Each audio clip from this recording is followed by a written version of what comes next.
Hello everyone, how are you doing? I hope you're all having a great time, and welcome once more to a new video. In which this case, we're gonna be doing something pretty exciting, but I guess the title speaks for itself. Video game adaptations have been a huge thing that has been pretty mixed. On the one side, we got the good and great adaptations that people enjoy watching and always appreciate for being a great adaptation of a video game, like the Mario movie, or Detective Pikachu, or Arcane, just mentioning a couple of examples. And on the other side, we got some pretty bad ones like this abomination. I am sorry for everyone that had nightmares because of this thing. But one cannot deny that one of the great adaptations that we got starting from the 2020s is the Sonic movies, which at this point I guess it's confirmed that it's gonna be a cinematic universe. So basically, the SCU is a thing, also being the start of his new and best era in my opinion, after the era of the 2010s, from Sonic Colors all the way to Sonic Forces, also known as the Ken Pontac era. But I'm getting a little bit sidetracked. Sonic Movie 3 releases in only a few weeks, or days, depending on when I'm recording this. And I could not be more excited for this new entry. The hype has been so huge and the whole marketing they've been doing has been incredible, and I've decided that to celebrate that the movie is almost here, we're gonna do a whole recap from the Sonic Cinematic Universe, from the first two movies, all the way to the Knuckles series, which is also canon to these events. Now this could potentially be a long video, so sit back, relax, grab a snack, and possibly also a drink, and enjoy the Sonic the Hedgehog Cinematic Universe recap. Thus far,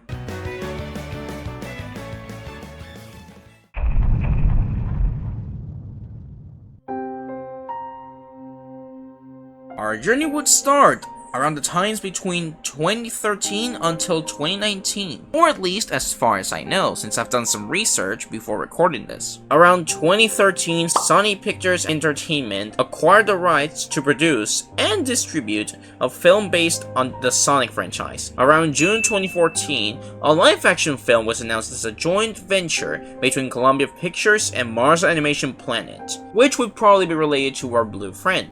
Around February 2016, Sega CEO Hajime Satomi said that the film would be scheduled for a 2018 release date. While it was on these times that Jeff Fowler and Tim Miller were revealed to be developing the movie. And on October 27, 2017, Paramount acquired the rights to the film from Sonic Pictures Entertainment in turnaround. Around February 2018, the movie suffered a delay for November 2019, which is good. That way they would get some more time to work on it and polish anything that they need. Wait, that's actually from a video game. You get what I'm saying. That way they will have more time to work on the movie and make it as good as possible. And the cast would start joining up little by little around that time, going from Ben Schwartz to voice Sonic the Hedgehog, all the way to Jim Carrey playing Dr. Robotnik. And it would be around mid-September 2018 where the filming of the movie would start, and end around October 16, 2018. But things soon got a bit... let's use the word worrying, because we started getting some posters for the movie, and on them, we would get a sneak peek of Sonic's design for the movie, and... yeah. There was a lot of mixed feelings around the initial design of the posters, but then again, they were only posters. Surely on the trailer it couldn't look that bad, right? So, on April 30 in 2019, we got the first ever trailer for the Sonic movie. I myself was just chilling during the break on high school, maybe chatting with some pals, but then I got a message from my sister saying, "Hey, look at this! A Sonic movie is happening!" Of course, by that time, we did not know that it was actually happening or the whole history behind it. So she sent it to me and I was like, holy! Oh my gosh! Is this really happening? I started watching it and then...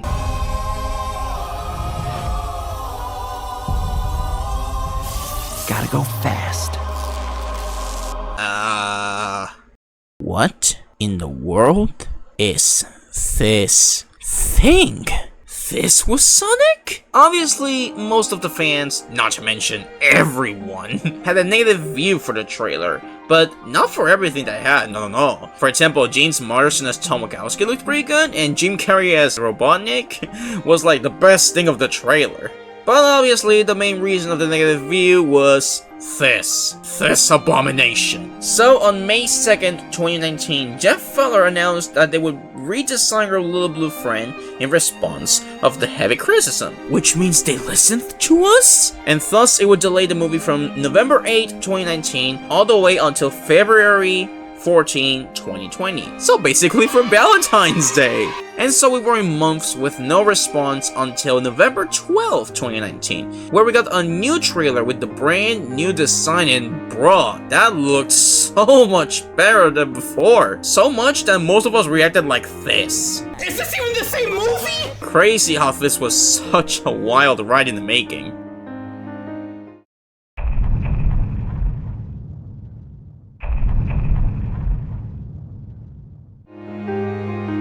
Finally, in Valentine's Day of 2020, before the whole thing happened and caused us to have the worst year ever, the first Sonic movie was finally released in theaters, and spoiler warning, it's literally the only good memory I have of that year.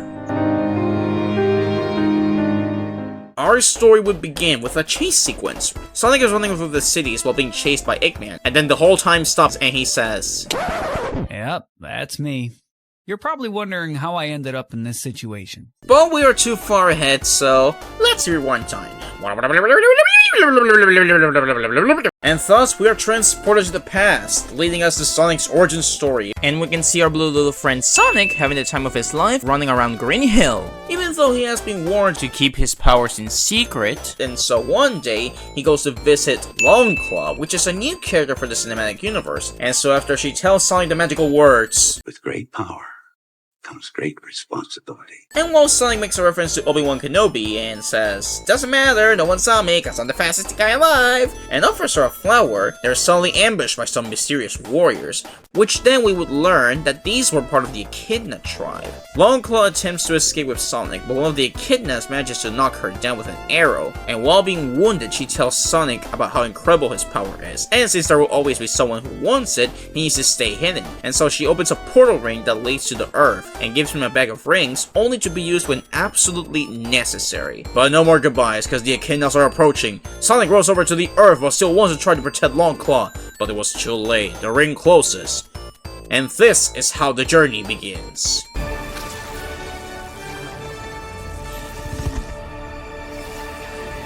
"10 years later, we locate ourselves at the town of Green Hills." Eh? Get it? And we meet Tom Wachowski, an officer who's currently pretty bored at his job because there's no car going super fast that he can stop. But afterwards, we start seeing our blue friend running, and Tom is like, "What the heck is the speed?" And when he goes outside to check the area, he finds a blue quill. Remember this for later on, ladies and gentlemen. But later on, he leaves because he's called for another mission, and that's when we see our boy Sonic all grown up, saving a turtle, and gives her the vibes of being super fast. And then he leaves her in the woods. Poor turtle, not used to speed. Afterwards, we got a little montage of Sonic living his life on Earth, both filled with happiness, like having fun with this guy called Crazy Carl, who likes the memes and references, officially dubs him as the Blue Devil. Anyways, Sonic has a lot of fun, but also sadness, because while it is true that he enjoys watching everyone, including Tom, who he officially calls the Donut Lord, who also has a wife named Maddie Wachowski, who is actually very nice to the animals and actually helps them in a lot of ways. And while Sonic does enjoy watching movies with them, Yes, Keanu! You are a national treasure. who would have known this guy did one of the biggest foreshadowings of this cinematic universe. Anyways, while he enjoys them, he's also depressed because of being alone. Don't worry, buddy. I feel you there. I wanna hug you so bad, bro. Then later on, Tom gets a letter saying that he's being approved to work on San Francisco as a cop. So basically, he got the San Francisco approval. Later on, we see Sonic enjoying a game of baseball and then plays a benefit by himself and with his conscience. And after celebrating a bit for making a run, he remembers once more how lonely he is. But this time, instead of causing depression, also makes him upset, and he starts running in circles. 1, 2, 3, oh, wait, a bunch of times, bro. And he starts charging up energy that, as we can see, he cannot control yet, causing all of this running between sad and anger to create a big pulse that leaves the entire town dark. And after Tom makes a call to his pal Wade, which will be relevant for some parts later on, the government puts their hands in action, and after figuring out what didn't cause the explosion, they decide to call the one genius that can actually take action in his hands. And rise up, ladies and gentlemen, because the one who they are calling is none other than Jim Carrey, aka Dr. Robotnik. And we also meet his Agent Stone. And after introduction where we see Jim Carrey making things only Jim Carrey can do, Tell him his men report to me now. Blah, blah, blah, blah, blah, blah, blah, blah. Excuse me? Sorry, Major, what was your name? Benny. Nobody cares. They don't need time off to get drunk and put the boat in the water. he finds one of Sonic's footprints on the woods, and introduces that this is not a terrorist attack or a baby Bigfoot. It's something else entirely. Sonic realizes that the search for him has started, and so the Earth is no longer safe for him. And so he starts packing up a few things, and was planning on using the ring on his cape, but since the search party is so close to him, he decides to do it somewhere else. And where does he go? Yep, to the garage of Tom's house. And just before he could throw the ring, Tom comes in, who thought a raccoon came over here and had a tranquilizer pistol for bears. And when he sees Sonic, they both freak out, causing that he shoots Sonic. And after saying the words San Francisco out loud, he drops the ring, causing a new portal to open. And since Sonic got shot, he falls to the floor, but he also drops the ring back at a very high tower of San Francisco through the ring portal. And after Sonic wakes up, as Tom was about to take a screenshot being like, oh my goodness, I actually have a humanoid furry in my house. They both start chatting for a little bit, but then Sonic notices that his rings are gone. And that's when Dr. Robotnik arrives to the house. Sonic asks Tom for help, and after a bit of insisting, he accepts and leads him to the attic to stay hidden, while he tries to chat with Jim Carrey, who also left us two great and funny moments. The first one being this. He's inside drone inside the house, and Sonic freaks out because they were too about to notice him. He rolls down at the speed of sound, and so Robotnik gets inside and hey, it's a raccoon! Anyways, after finding Sonic's quill, Robotnik threatens Tom, asking him where Sonic is, and this is where we get the second funny moment. Wait! Don't hurt him! Anyways, after leaving the house a mess because of one of the drones, they get rid of it and successfully escape. But Robotnik, now that he knows what they're searching, they will continue to go after them. And he also takes the quill. On the road, Sonic explains to Tom that he needs to get to San Francisco to get his rings back so he can go to the Mushroom Planet. Which I probably didn't mention, but yeah, that was the planet Sonic was going to in case he was discovered. Even if he hates mushrooms. At first, Tom says no, since he doesn't want to be involved, but since Sonic tries to go but doesn't know where he's going, he tells him that he's wet, cold, has a fish on his head, and that he won't be able to do this on his own, so Tom accepts to help his new homie. Yeah, you see? We've seen this a lot of times. At first they say that they won't, but after a lot of insisting, they will definitely do it. A classic. On the road, they make it to a bar where Tom tries to call his buddy Wade for assistance. But Robotnik with his team and Stone grab the phone and threatens him, saying he will find him and do a lot of bad stuff once they get to him, but Tom decides to leave him spinning with the air. Eventually they go inside the bar since Sonic already went inside first, cause you know, he saw the whole bar and he couldn't resist to go in. And look at him! He's disguised and everything! Sonic makes a bucket list and they both spend like an hour having fun, laughing up and doing a lot of great things, until a group of the bar approaches them, and after basically saying some bad things about them, Sonic gets triggered and tries to smash him with a bottle, but it's pretty weak, so he tries another time, and another, and a bit more, and a bit more, and a few more times until it's the big Baldy who gets triggered, and the chaos begins in the bar, until Sonic activates the super speed. And after saving Tom and making a lot of crazy moves at the pure style of Quicksilver, everyone gets cooked, and our two protagonists escape and make it to a small motel, where three things happen. Number one, Tom sees that among Sonic's list is to make a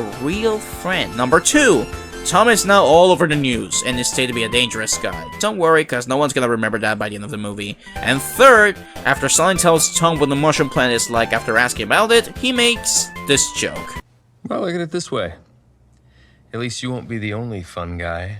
Oh, brother, this guy stinks! Anyways, new morning, new road trip, and during the trip, Sonic asks Tom if he has something on his own bucket list, and when he tells him that he's moving to San Francisco to work as a cop, Sonic makes his face and says something like, What the hell is wrong with you? which causes a little arguing, which is interrupted because Robotnik attacks. And during this situation, we see Movie Sonic's first ever spin dash, which knocks Robotnik's big drone, and we also get to see the first flaws of the cinematic universe. Wow, he sure's got the moves over there. But now Jim Carrey spawns the second drone, starting another chase sequence, but it's okie dokie, cause Sonic gets rid of it no problem. But there's a third one, and this one gets knocked down thanks to the teamwork. While Sonic somehow magically drives, Tom destroys the last one and gives us another funny moment from Jim. Oh! Give me a big fat break! And from the final drum comes a small fly which starts to beep, and we all know that a beep is danger! And while they get it off themselves, it still explodes, causing Sonic to be badly wounded. And this next section I'm gonna sum it up real quick, cause oh my gosh. Let's just say that a lot of things come over here. So I'm gonna think of the best music I can think of in the background, and hopefully this will go pretty fast.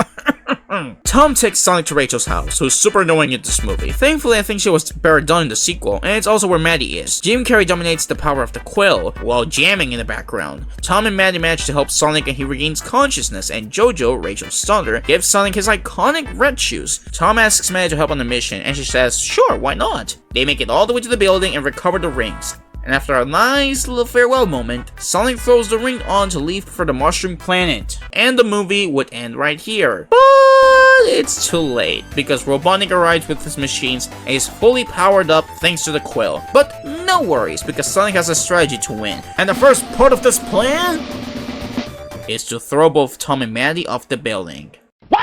No, I promise you, it's all part of the plan, because he activates the super speed mode from the bar scene. But since Eggman now has the power of the quill, now he's pretty much even with Sonic's power, and so he falls down as well. But no worries, with the help of a ring, he's able to put Tom and Maddie to safety. And afterwards, we start getting the chase sequence where we get to see Sonic do his pose from Smash Ultimate, do the slide, and we also get to the intro sequence of the start of the movie. But this time, with full context, and ready to see the big ending. And after going from Paris all the way to Dragon Road from Sonic Unleashed, and all the way to Egypt, Sonic uses another ring to get back to Green Hills, but is unfortunately hit by one of Eggman's blasts. And he lies there, once more defeated by Eggman. And even though Tom tries to help, he's also kinda knocked down. I'm sorry bro, you're not that guy. But all they need is to use the one power that cannot be beaten. They need to resort to the power of friendship, to say that Sonic was his friend, and so that our blue friend comes back as Super Saiyan Hedgehog Blue! Lose my friend.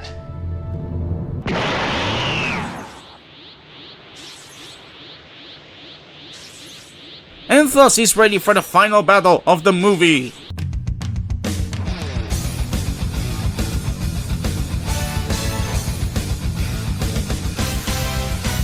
After a lot of homing attacks and after Tom opens a ring, with one last homing attack, he sends Eggman all the way to the Mushroom Planet. And with that, the town is safe, and Sonic gets his very first high five from his new friend. After a while, the government leader gives him an Olive Garden card, Poggers, and after making us think Sonic left, he's still here, and now has a new home with Tom and Mandy, and thus, ended the movie. But, like a cinematic universe, post-credits cannot be missing. On the first one, we see that Robotnik/Eggman is now bald and with a mustache, and is also keeping the quill that he found, which he will use to return before Christmas. And on the second post-credit scene, we see a new face, which is our buddy Miles Tails per Hour, who has arrived with the ring searching for Sonic. And now for real, that's how the first Sonic movie ends.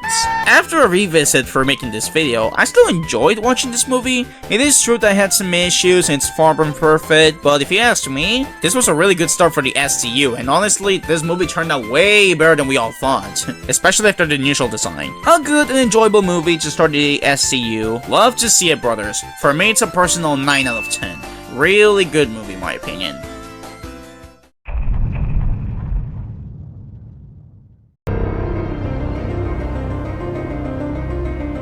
After the big success of the first movie, it was clear that a sequel would be on the plans. Although with how complicated 2020 was, production unfortunately had to be moved until March 2021. Cause of you know what. And a part of Tails, on August 2021, Idris Elba confirmed that he would voice another iconic character that would make his first appearance in the sequel. And that being Knuckles the Echidna. And after learning from their mistakes with Ugly Sonic, they got the Tails and Knuckles designs really good on their first try, because they look awesome. Look at them. They even upgrade Tails if we compare him from the post-credit scene of the first movie compared to the second movie. And finally, on April 8, 2022, Sonic Movie 2 officially made it to the theaters and instantly surpassed the first movie in literally everything. If the first Sonic movie was considered by that time as the best video game adaptation made, the sequel instantly acquired the title and even surpassed that in the budget.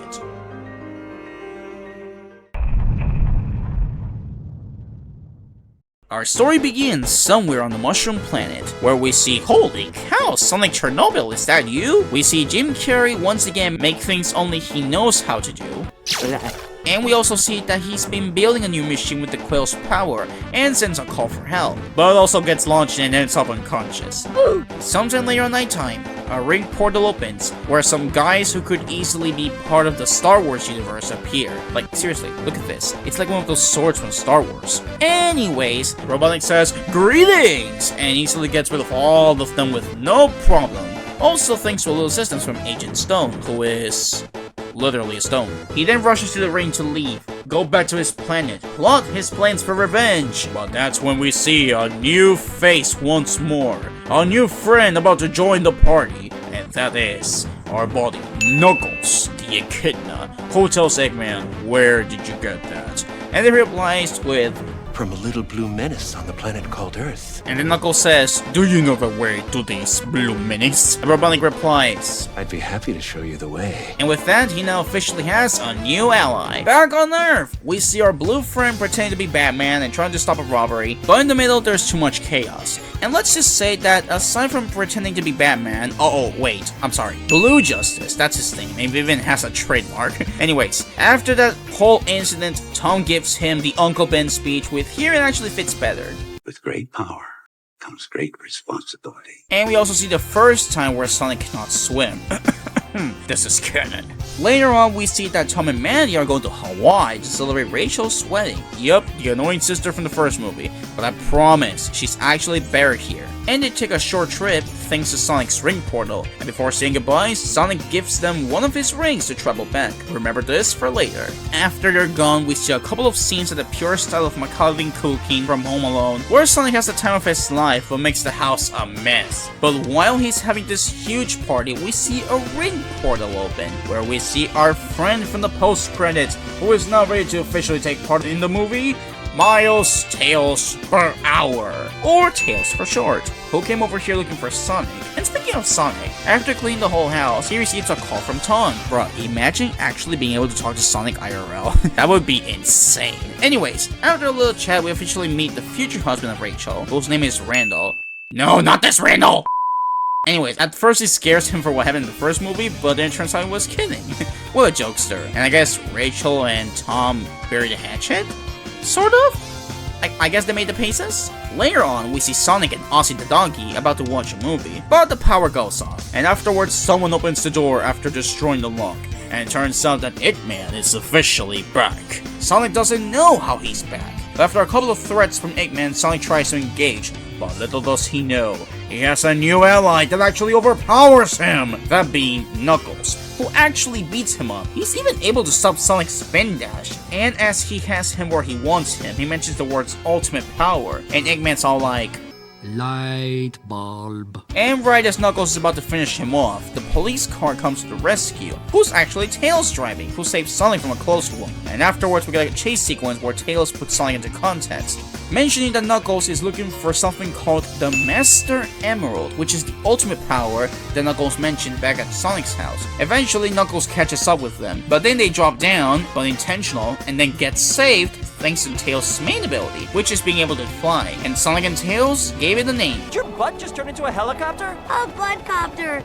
But Knuckles also survives the fall thanks for being able to climb. Robotnik sends a message to Agent Stone, basically giving him a sign that he's back, and so Stone calls one of the drones from space to give Robotnik a new upgrade, including a new suit, and just like that, he's better than ever. Just when we thought that he and Knuckles were gonna throw hands, turns out Robotnik just made a staircase for Nuts. And after flossing for a moment, he makes a deal with Nuts. He helps him get the Master Emerald, and uses it to destroy Sonic. And Knuckles destroys Robotnik's favorite hand. But don't worry, it'll only last for a little bit. It'll get better. Sonic and Tails make it to Wade's house, where they start discussing why Knuckles is after the Master Emerald and why he also mentioned Longclaw, because at some point in Sonic's house, he mentioned her. And suddenly, a vision of Longclaw starts playing from the map, where she says that the Master Emerald has the power to turn thoughts into reality, and that the Earth is where the Master Emerald is located. Afterwards, they deduce that a compass for the Master Emerald is located in a place called Siberia. Tails at first didn't want it to go, since he said he only came to warn him about Knuckles and everything, and that he wasn't a field guy, but Sonic promises him he will not let anything happen to him, and with that, now they're officially a duo. While this happens, Robotnik and Knuckles reunite with Agent Stone, whose place is actually called the Mean Beam. Hey, take a reference! And Knuckles also destroys his hand. Afterwards, we get to see that Tom is having fun playing volleyball with Randall and his crew, but also gets bodied like a lot of times. Although with those muscles, this man could easily body him too. Like, look at him. Both these guys are buffed up. Who do you think is tougher? Later on, he sees that JoJo, the daughter of Rachel who gave Sonic his red shoes, is actually looking after the rings. Once again, remember this for later. Sonic and Tails get lost in the way, but find a bar and disguise themselves to spend the night. And there we get a little bit of context of how Tails found Sonic. After the huge shockwave that Sonic did at that baseball night, Tails saw it all from his own home planet and witnessed the events of the first movie. And once he knew that Knuckles was coming, he had to take action and warn him. And after a funny moment for Knuckles, they find out that Sonic and Tails are in Siberia and proceed to go right after them. Meanwhile, Tails' traductor starts failing and starts insulting the others on their language, and they end up discovering our two friends. But just before they're about to be thrown into fire and die, Tails says the magical words. And they get a chance to live, and oh boy, and just when we think it's gonna be a death battle for survival, it turns out it's a dance fight. At first they start losing, but eventually they make a comeback, and hey, take a reference, ×2! After surviving the dance fight, we get a cute moment between Sonic and Tails, where now Sonic tells him that they're truly friends, and where Tails confesses that he never had friends since everyone thought that his two tails were weird. Bro, this was such a cute moment between these two, like, so adorable. And then there's this miss. After exploring a bit more through the area, they find a new area which seems to be like a hidden temple, or like a hidden cave if I'm not mistaken. And over here we get some new lore. It's lore time! Some time ago, a group of warriors, being the Echidnas, merged the 7 Chaos Emeralds, forming the Master Emerald. And with that, they could easily destroy a lot of armies. Another group, being the Owls, thought that that power was too much for them, and that they shouldn't have that much power. They fought over the Emerald, and in the end, the Owls won the battle. And I guess at some point, Longclaw secretly traveled to the Earth and hid it on the planet. Later on, they make it to the center of the place, and after matching a couple of symbols, they receive the compass for the Master Emerald. With that, they are now officially ready to search for the Master Emerald with no problem. But just as Eggman and Knuckles arrive at the same time, because like I mentioned, earlier on they figured out the location, and that takes us to a chase sequence on Ice Cap, brother!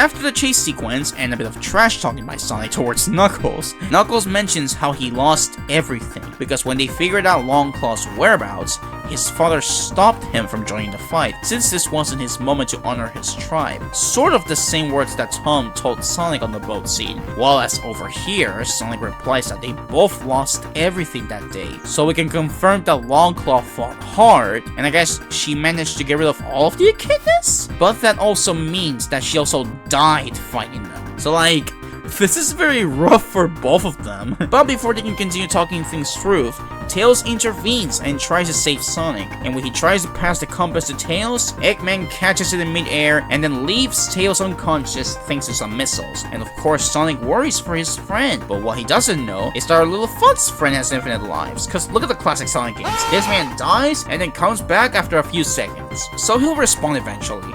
Unfortunately, all of this causes an avalanche. Eggman and Knuckles leave, and Sonic, while still holding Tails, continues snowboarding, entering Act 2 of Ice Cap, baby! During the snowboarding, Sonic calls Tom mid-wedding, asking him to use his ring to save his life. And Tom, with determination, throws the ring. But for some reason, the ring did not open. And the reason? Remember when Tom was playing with the rings with JoJo? Well, it turns out he missed them. And the ring that Randall is about to put on Rachel's finger is the one that Sonic gave them. So, long story short, after a lot of begging, Tom has no choice but to punch him in the face, takes the ring, and now with full determination, opens the ring. And now our two friends are safe from the avalanche. Sonic puts Tom and Maddie into context. You know, that Robotnik is back, has a new ally, and is after the Master Emerald. But before they could talk more and do something with Tails, Sonic is suddenly immobilized and is taken away alongside Tails, including Tom, since the whole wedding was a farce, and yep, even Randall is an agent. And also, yep, these guys will officially fund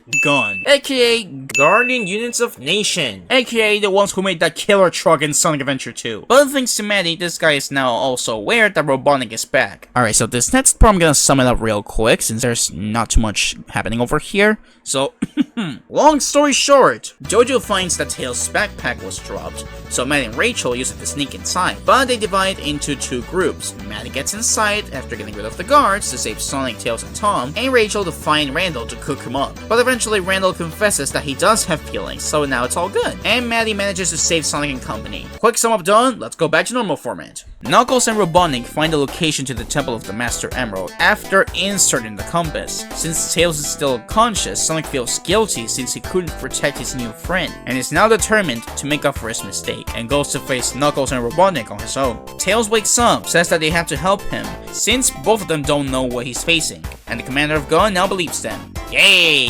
And now Sonic has to face his greatest fear. Water. But it's okay, cause he's gotta go fast. But even after trying his best running through the water, this is a cool shot by the way, he's still struck down by the huge waves. But don't worry, our boy is fine, and successfully makes it to the Master Emerald Shrine, which turns out to be the freaking labyrinth song from Sonic 1. And adapting the events of Sonic 3 and Knuckles, they all encounter where the Master Emerald is, after avoiding some sneaky traps. And then these two start throwing them hands, while Robotnik once again, adapting the events of Sonic 3 and Knuckles, betrays Knuckles and takes the emerald for himself, apparently fusing with it. The temple starts falling down and Knuckles gets stuck with one of the pillars and dies. Nah, just kidding. Sonic drops down to save him, but once he's free, he swims out, leaving our Hedgehog to drown. Although he's then saved afterwards, cause Knuckles also got saved. They have a little motivational chat about not having to be alone anymore, and afterwards, Tails arrives with the red plane, aka the Tornado. And just like that, they've got a new ally. Meanwhile, Robotnik makes it back to the base with the power of the emerald, and they take Wade hostage, cause earlier on he found the base in Title of Stone until Robotnik arrived. Afterwards, the GUN agents arrive with Maddie and the Donut Lord, and after a little chatting, Robotnik starts taking metal parts away and starts building something, and that something turns out to be none other than the Death Egg Robot.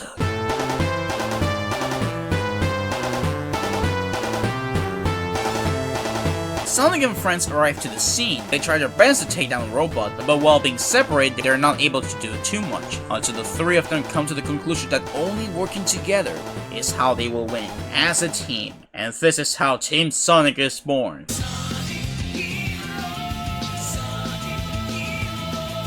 During the fight, they come up with a plan. Sonic would work as a distraction for Robotnik, while Tails and Knuckles would find a way to reach him and try to get the Master Emerald back.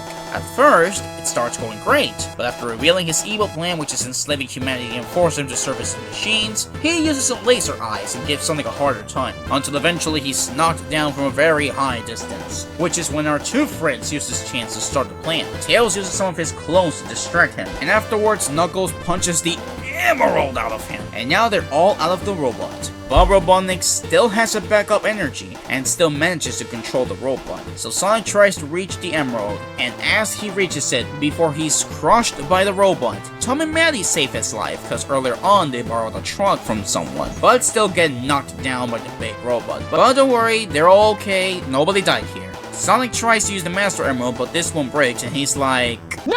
But inside were the Chaos Emeralds, which means we get to see him become the Super Saiyan Hedgehog of Legend!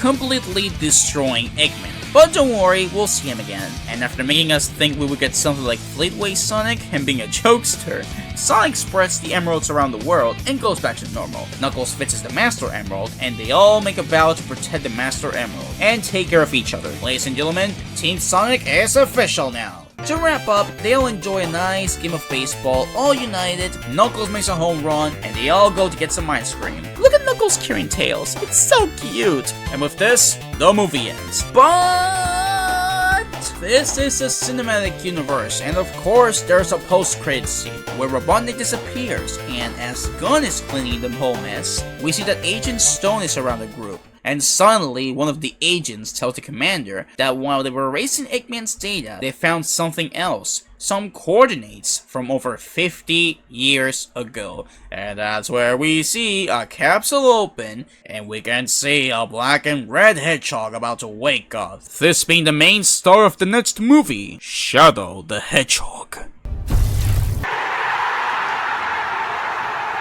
After a rewatch, this movie still easily remains a 10 out of 10 for me. Seeing Knuckles and Tails jumping into the big screen was awesome, and they were both amazing in this movie, including Robotnik as well. And I also think that some of the human characters were improved, like Maddie, Rachel, and even Tom. And while it's true that there may be, some minor things, like the whole wedding scene, or the map blowing specifically at that time, at that day, that hour of the day, and maybe another thing that I'm missing, this movie still remains as one of my favorites. It did so well in the box office, it quickly became the best video game movie ever. Until the Mario movie arrived.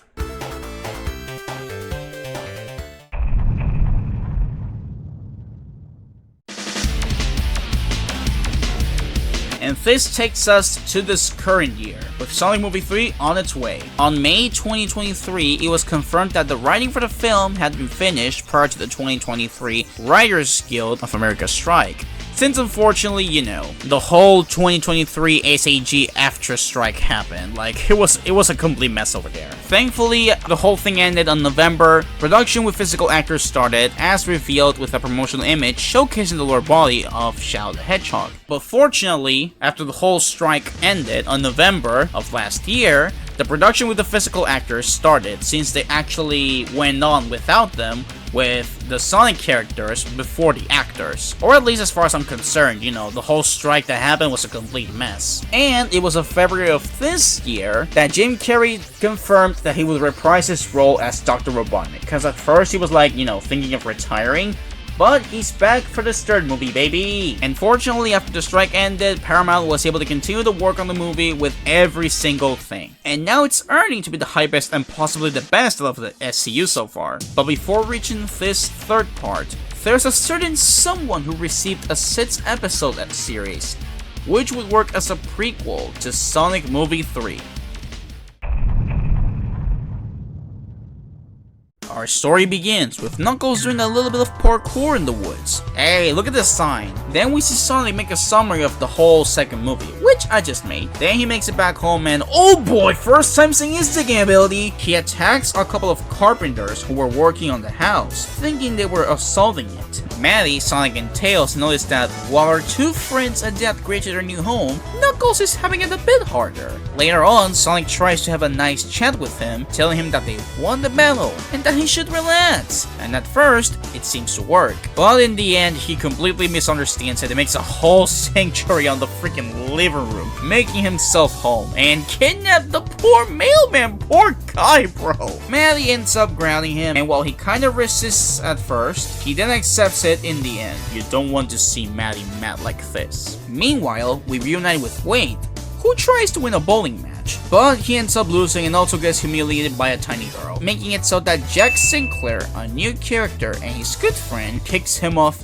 their team called the Renegades, and he makes the little girl their new member. Meanwhile, Knuckles is super bored, laying on the floor, and while Sonic tells him to try anything like video games, reading books, or making any TikTok videos, Knuckles doesn't seem very interested, or doesn't know how to use them. And so he starts talking to his ancestors, the Echidna Elders, in hope to get a sign. And believe it or not, he gets a visit from, would you look at this, it's Pachacamac, who I once confused his name. Surprise, it's Pachamako. After a quick motivation from Pachamako, twice, actually. Anyways, he tells Knuckles that his job isn't done yet, and that he needs to train another warrior, and that other guy being a nobody like Wade. Heck, even Knuckles thinks he's like that. But Pachacamac says it's just like how Knuckles was when he was young, and so after enough training, Wade will be much stronger than before. And after visiting Wade and chatting for a little bit, they officially make their alliance.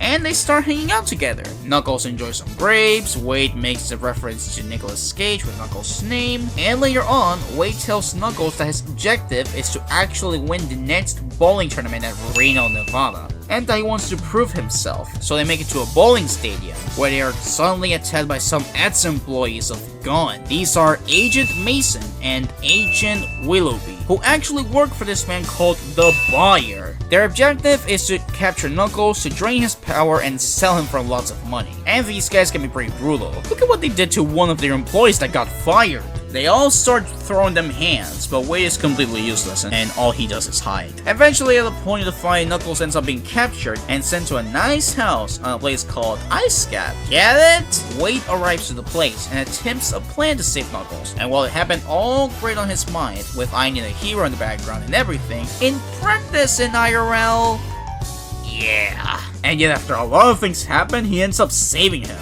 And he managed to escape thanks to Knuckles' gliding ability, which is actually the first time that we see it in the movie universe, which is a point in favor. Afterwards, Knuckles says that for him, this wasn't a victory, since they ran away from the fight, and they got out of there by pure luck. But Wade tells him that this could be some sort of victory, since they managed to get out of there alive. So Knuckles now has more positive thoughts on this. Willoughby is super mad, and she says that they need to find him quick, cause otherwise, if the Buyer knows that they've escaped and that they will not hand him the echidna, this will not end well for both these guys. Knuckles and Wade officially start jamming in the truck until they become wanted, and now there's a bounty for both of them. I honestly don't know what he did. I'm not sure if this is related to what happened at the bowling stadium or what happened in Ice Cap, but I never saw it, so if anyone knows the answer, please let me know in the comments down below. So they make it to the house where Wade's mom lives, and we also meet her sister Wanda. No, not this Wanda.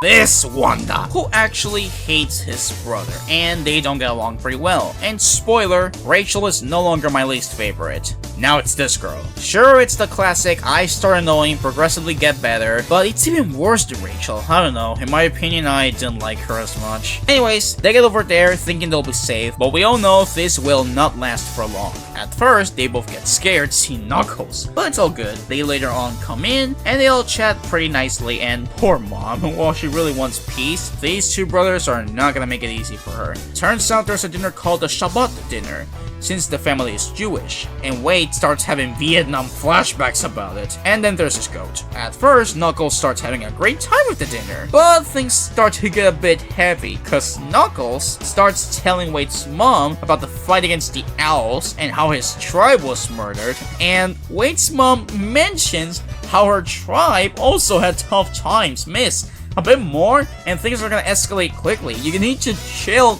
down, please. Wanda doesn't like Knuckles being with Wade. She doesn't believe he was with Gon or anything that happened in the previous movie. So in response, she just stabs him with a fork,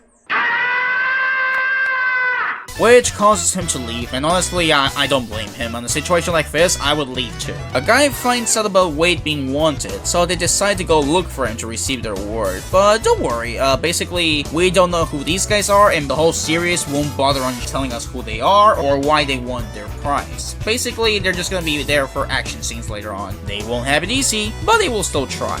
And don't worry, if you don't know who these guys are, I also don't. Knuckles visits Wade in his room, where we get some context from his father, whose name is Pistol Pete Whipple, although we're just gonna call him Pete for short. And at some point, his father abandoned them. Long story short, he left without telling at a TJ Maxx. And Wade wants to go to Reno to prove to his pops that he's someone, and not a nobody. Although this was mentioned a while back, but now it's further explained, and with more context. And he also shows Knuckles a bunch of tracks they've been composing in the past. Pretty neat moment if you ask me. Unfortunately, good things can never last because the guy I mentioned earlier arrives with a couple of others to get Wade. But Knuckles easily messes them up alongside the rest of the family while protecting the candles because they're important for the Shabbat dinner, because once they shut down is when the dinner officially ends. And so they continue fighting, especially the mom. Look at this lady, she's such a badass. Like, look at this. You'll never see another mom like this one, I assure you. And look at Knuckles, the man is having the time of his life punching these guys and going WWE on them. The next day, Wade goes outside to have a nice day, but is suddenly kidnapped again because of the bounty. While he yells for help, Knuckles says that to be a true warrior, he needs to save himself. The one who got him was none other than his friend Jack Sinclair, who, despite being his friend, loves his job, of course being a bounty hunter. And I think he also has an issue, I'm not too sure. And so they start heading who knows where. Also, nice head, Jack. That's all I'm gonna say. And the little girl has a switch. Amazing. After a couple of attempts, Wade gets unconscious after touching the electric parts, despite the computer being able to warn him. And after waking up, he ends up at the battleground of the sky, which for him is just a bowling stadium, where he meets Chief Pachacamac. Oh wait. Where he meets Chief Pachacamac, who tells him everything, not only about the fact that Knuckles was on a similar situation, but also about the flames of disaster. Get it? Where Knuckles' true strength lies. On the rock opera, which is honestly pretty good, where we see some nice Easter eggs, a summary about Knuckles' past, you know, the owls, how he lost everything, you know, a very fun part, which is my personal highlight. You can't leave me. I won't, son. I never. The man went from a man in the suit to a puppet to once again a man in the suit. And we also get to see Iblis. Not the Iblis that we know, but you know, great reference. And thanks to the power of his strength in his heart is how he defeated Iblis, which is also how Wade frees himself. He challenges Jack, and after a very, short fight, so we don't use the words pathetic, Wade defeats him, reclaiming the hat, the jacket, and even his shirt from the Renegades, and even his motorcycle. And with this, now the whole family and Knuckles are on their way to Reno to give it their all, but no longer as the Renegades. No, they have a new name officially, the Warriors. They finally make it to Reno for the bowling championship, and while on the one hand, Wade's mom wants to have fun with the spa, and wants to get some margaritas, or Wonderitas as she calls them? Basically, they both want to go have fun, and Wade is still focused on the tournament, and that's when we get to see him. Pistol Pete makes his entrance, and we can see that he's a big man and very famous around here too. Wade doesn't know how to approach him and chat, and Knuckles guides him with words while using a headphone, calling him dad and assuring that he's here to make up for what happened, and Pete actually recognizes him. And while chatting, Knuckles eventually starts using different words, because he's actually staring at a mascot costume. Wade takes off his headphone and decides to talk for himself, telling him how he missed him and he hoped that he did too. And he mentions that he came to participate in the tournament, and Pete gets very surprised when he says that, and says, "May the best win," in a joke way. But also that he hopes that after everything, they'll be able to make up for those missing years, and try to fix the relationship. On another part, Agents Mason and Willoughby got abducted and finally meet the buyer face to face, who's actually a bit upset, you know, not too much, just a teensy tiny bit, and is ready to get rid of both of them, while they try to beg him for another chance. And he tells them that both of them have things in common, because back in the day, this guy used to work for Gon too, before it was even named Gon, and worked for a brilliant scientist who was super smart and had a lot of machines. In short,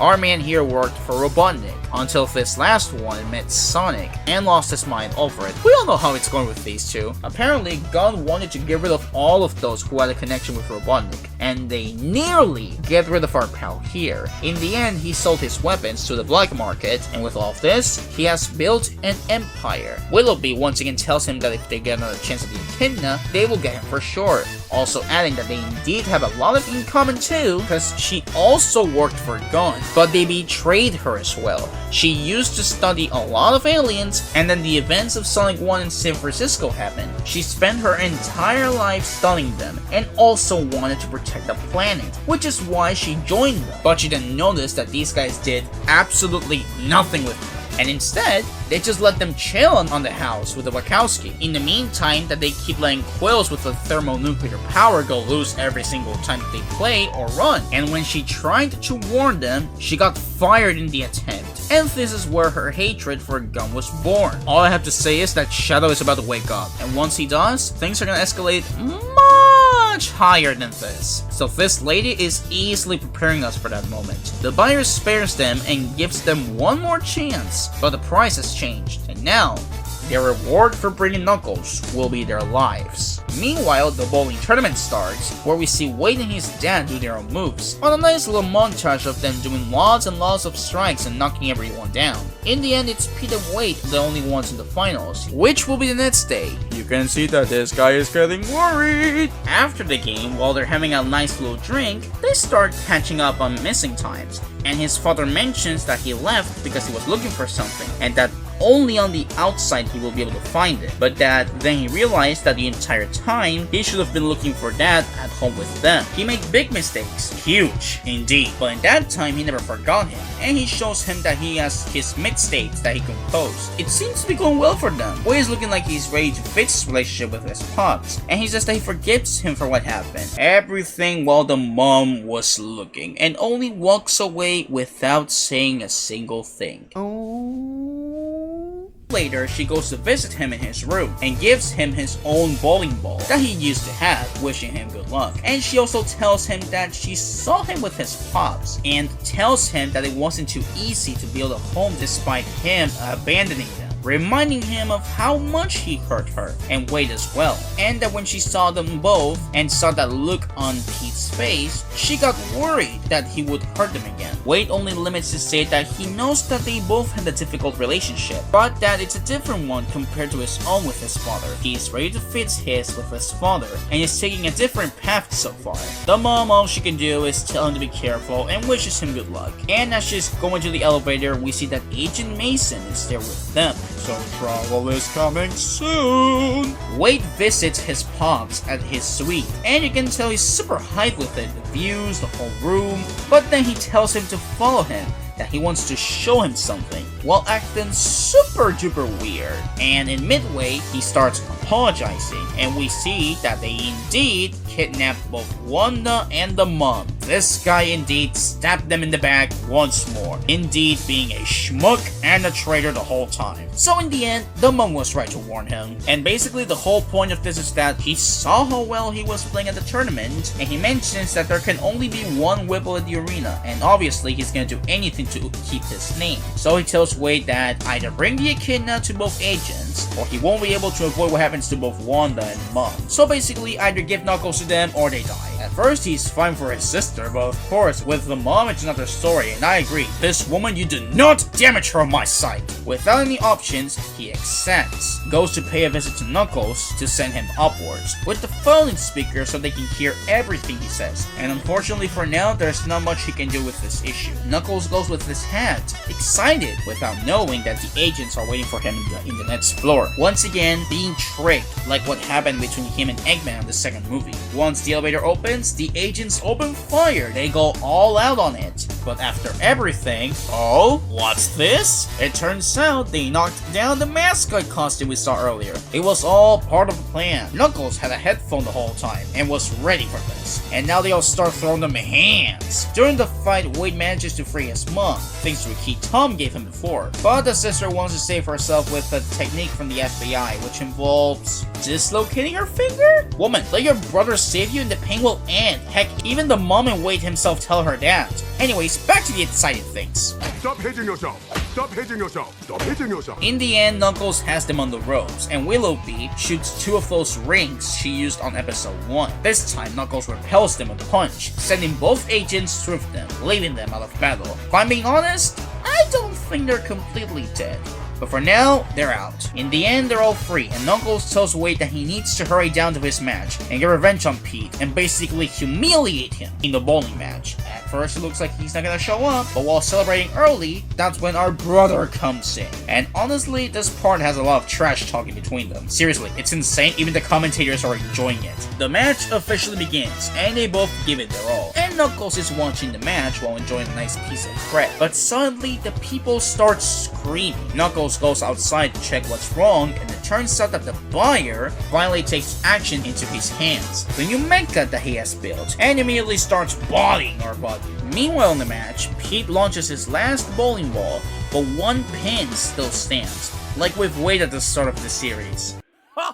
Like father, like son. And instead gets a spare with his second ball. Now it's Wade's turn, and if he wants to win the match, he needs a strike no matter what. But before he tries, he lets his dad clear that even if he loses, he learned from his mom, his sister, and from Knuckles that he's still a warrior. He learned from the best. And so with determination, he launches his bowling ball. Only one pin stands once more. It would seem that history is about to repeat itself, but it knocks down. And with that, our brother is the champion of the bowling championship.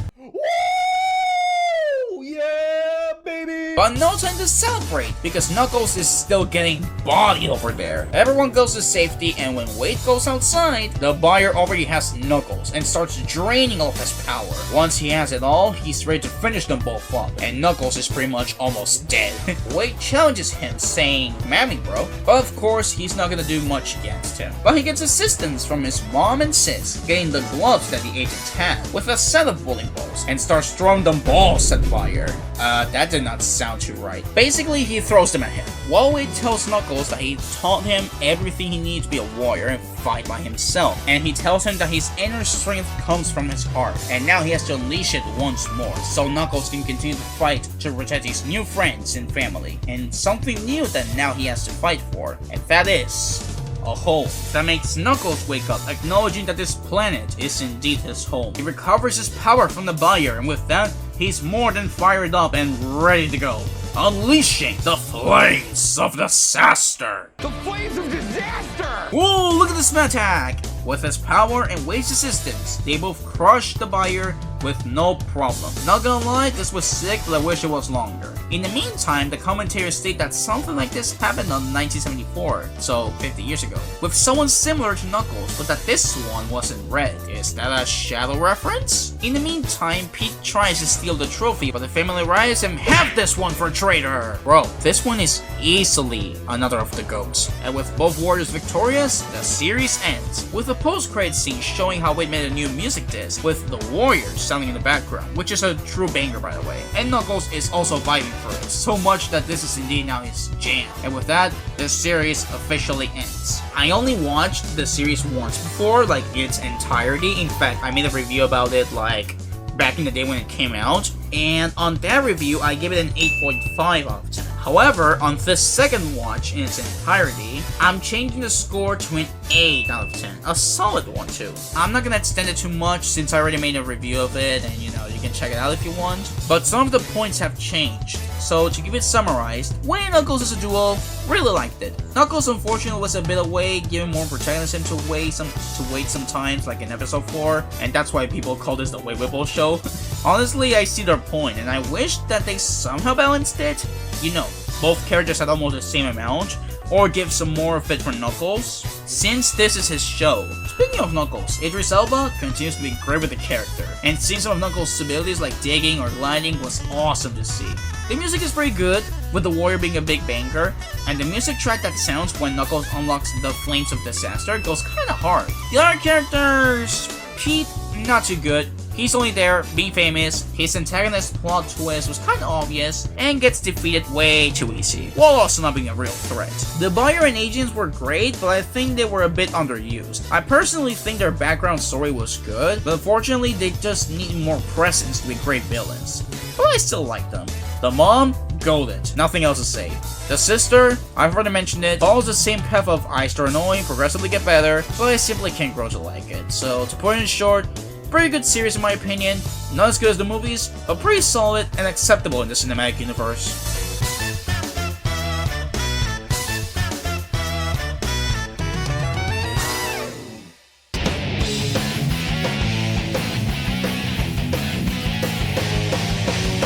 And that brings us to nowadays, with the amazing fearless year of Shadow that we had this year, and Sonic Movie 3 being only days away from arriving. Shadow the Hedgehog is about to wake up, and Team Sonic are collaborating with Gun. Apparently, to stop Shadow. But we all know that they won't have it easy against the ultimate life form. While the first half of the month they were pretty quiet, apart of dropping the title reveal, from August onward it has been nothing but hype. Whole marketing they've been doing has been amazing. From all of the posters they've shown, we got a new music track called Run It, which is also a banger. I mean, I still think Stars in the Sky is the best, but this one is close. And to create a freaking Mega Drive game for the movie, which contained the posters we saw, a minigame, and the release date of the second and final trailer of the movie, which was on November 25th. I'm sure I might be missing another part of the marketing, but it's summarized that it was simply amazing what they have done. Now, there are two hopes that I have for this movie, mainly that I want them to keep, because there are a lot of high hopes for the movie, and I can already tell it's going to be a great experience, but here's some things that I want them to do. Number one, it's confirmed we're getting Live and Learn for the movie. But it's not too sure if we're getting another classic tune from the games. I personally would like to see a theme from Shadow during the movie, like, you know, from Shadow's game. I personally would like to see a theme from Shadow during the movie, whether it's his theme from Sonic Adventure 2 or maybe a track from his own game. I think it would be great to see. And number two, I can already tell the movie will be fun, because even in the trailers, they showed some funny moments. But one thing I'm hoping, especially since Shadow is being introduced, is that when there's a serious moment, it keeps that same tone for the most part, because we all know Shadow's backstory and how much he suffered, and while I'm still curious how the movie's gonna handle it, I hope they keep that dark and serious tone. No funny jokes on these moments. And lastly, to wrap up today's video and this huge project, here are two fun facts so you can have them in mind once you go to watch the third Sonic movie. Number one, it is true they're going to adapt multiple things of Sonic Adventure 2 and we have seen them in the trailers. But there's one thing for sure that could also happen, and that is keeping some things of Shadow 05 canon, or Shadow the Hedgehog. For example, the whole black arms or the alien DNA that Shadow was created from, because Shadow the Hedgehog is canon, and even the Dark Beginnings prologue and part of Shadow Generations also makes like a mention of it, and they also keep it in mind. So the third movie could also make a mention of that part of the story. And fun fact number dos, it has been confirmed that there will officially be 2 post-credit scenes. So that means we could see any character, or we could see something happening and then an extra character. I don't know, maybe show that Shadow is not dead after the ending of Sonic Adventure 2, and then the second post-credit scene could be an extra character. Or it could be the other way around. Both post-credit scenes could be both new characters. But honestly, I'm gonna stick to the theory that it could be one event in one scene, and then the second one could be a hidden character. So, does that mean we'll get to see someone like Amy? Rouge? Mel Sonic? At this point, I'm not sure, but it could be anyone that we could see. So with that said, who will wake up Shadow on Prison Island? How the heck is Gerald still alive? Is he real or an illusion? What will happen to Shadow in the end of the movie? Will we get to listen for a true story once Sonic and Shadow go 1v1? Will Black Doom somehow be mentioned since he's part of how Shadow was created? Is this movie gonna destroy us and leave us emotional at the theaters, just like how Shadow Generations destroyed us? I can already confirm it definitely will. These and more questions will be answered on the next installment of the Sonic the Hedgehog Cinematic Universe. Sonic the Hedgehog 3.